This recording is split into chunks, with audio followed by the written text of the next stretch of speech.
burdened by complex tax compliance requirements, no, without revenues to be forgone, dagdag ng Pangulo.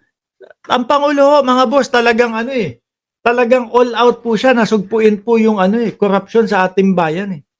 Kaya lang ang mga umahad lang, mga boss Chipamo, sir, ewan ko kung ano yung mga pinag-iisip. Bakit no? Pangulo na nga ang nagsisiwalat lahat. Siya pa ang pinagbibintangan na mastermind dito po sa mga korupsyon sa gobyerno. O, di ba?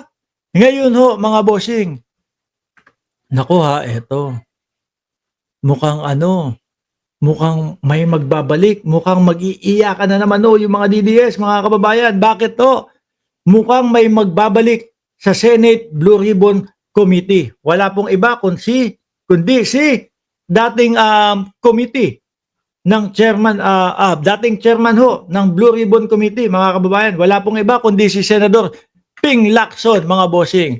Sabi niya dito, if elected again as Blue Ribbon Chairman on November 10, our hearing will resume on November 14. Naku, iyakan mga DDS dito. Kasi hanggang ngayon pinipilit nila na si Marcoleta yung maging chairman ng Blue Ribbon Committee.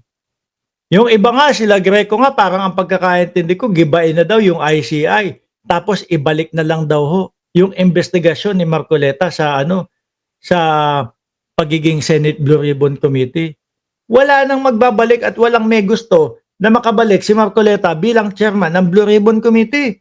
Bakit paulit-ulit lang naman yan. 2022 hanggang 2025 lang ang gustong investigahan yan Tsaka halata na ng ating mga kababayan yung yung pagtatanggol niya sa mga diskaya. Halata po ng mamamayang Pilipino na ang magbebenepisyo lang doon sa hearing ni Marcoleta, mga bossing, yung mga diskaya. Tanungin mo si Marcoleta, ano na yung puto?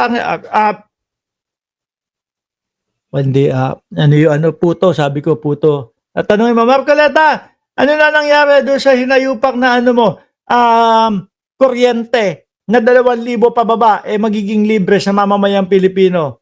Ba't hindi na dinidiscuss? Yun, nakalimutan na Pagkatapos ng eleksyon, hindi na diniscuss yun. 2,000 pababa na presyo ng kuryente ninyo, sagot ko na sagot na ng opisina ko pag nanalo kayo. Sagot na, di ba? Wala naman, hindi naman isinulong. Meron siya, yung pagkapanalo, meron siyang sinasabi na ito po yung 10 na aking sususugan kapag nagtuloy-tuloy na tayo sa Senado. Unang-una doon yung kuryente. Pero hindi na sinasabi doon yung 2,000 pababa na bill nyo sa kuryente babayaran. Iba na tanggalin na lang daw po yung value added tax o yung VAT. Pero mukhang hindi pa din po lulusot pati yun.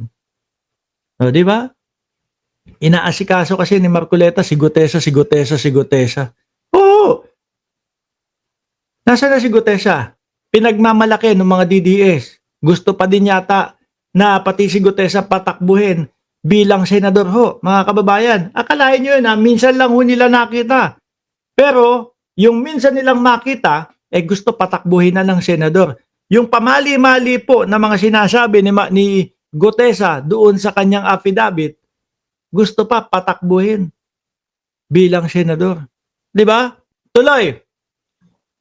Kung sakaling mahalal bilang chairman ng Blue Ribbon Committee ulit si Senador Ping Lacson, November 10, our hearing will resume on November 14 to help speed up the filing of airtight cases against some politicians. Aray.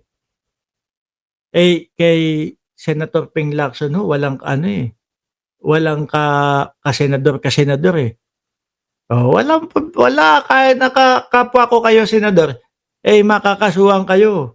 Kahit kapwa ko kayo senador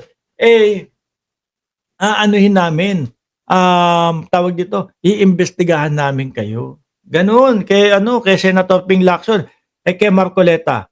Yung mga tipong niya, pagtatanggol niya kay Jinggoy, Yung mga pabiro niya, na, safe ka na, safe ka na. Pinipilit na ipalunok sa mamamayang Pilipino na si Jinggoy, safe na. Di po ba? Safe ka na, safe ka na. Yung pagpupumilit na gano'n, nako, baka dumugo yan. Huwag nyo ipilit ng ipilit. DPWH official and errand contractors, we will invite among others a very important witness and retired Sergeant Orly Gotesa. Yari na. Yari na. No, ano kaya ang isasagot dito ni Marcoleta? Hindi niya na alam kung nasa si Gotesa? Hindi, baka pinagre-recite. No? Sige nga, recite mo yan. Kasi nung unang punta natin doon sa Senado, kung ano-ano mga pinagsasabi mo, ngayon i-recite mo yan. Ayusin mo kailangan kabisado mo lahat yan. Para hindi ka pa utal-utal kapag binabasa mo. Kasi halata ho Halatang halata, mga kababayan, yung paglabas ni Gotesa na tipo bang ni hindi man lang inaral kung ano yung kanilang script. No? Yari na. Ano dito? Lacson kung babalik sa Blue Ribbon Chair, iimbitahan ulit yung witness ni Marcoleta. Nako, dapat nga nagmamadali sila ho dyan na ilabas si Gotesa. Bakit ho, mga bossing? Kasi nga, di ba, may gusto silang patunayan na yung ano tawag dito, yung notaryo na hindi ho galing kay Jimmy Bondok, galing ho doon sa kusino man ang nagnotaryo. Kasi yung nakapangalan na nagnotaryo, itinatanggi niya na siya ang nagnotaryo nun. Gusto nilang patunayan yun. Di ba? Siyempre kapag ganun, kung sakaling talagang doon ka nagpanotaryo, ang gagawin mo, ganun bigla mo kami itinanggi. Sige, babalikan ka namin. Re-resbackan ka namin. Ipapaliwanag namin sa Senado kung paano talaga kami pumunta diyan sa opisina mo. Di ba? Pero parang hindi na matuntun si Gotesa kung nasaan. Sabi ni Mami Pebs, nandun na, bumalik na sa Sara Army. Sabi ni Kadugay Vlog, magandang gabi, idol, nakaabot po ako. Salamat po. Sabi ni Banji Santiago, safekeeping pala, sinasabi ni Marcoleta, safe keep sa jail. Yun na, natuluyan na. Ngayon mga kababayan, ano po, yung kay Boss Jewel naman, mga Boss Chief sir, hindi na daw humatandaan ni Martires kung kailan nag-file ng motion for reconsideration si Boss Jewel, mga bossing. Iniisip ko tuloy dito kasi si Conchita Carpio, kung di ako nagkakamali, hanggang 2018 pa yun No? Bakit hindi nag-file si Boss Jewel ng motion for reconsideration nung panahon na si Conchita Carpio ang ombudsman? Hindi ho kaya? Inantay pa si Martires na makaupo o pumalit bilang ombudsman bago humingi ng motion for reconsideration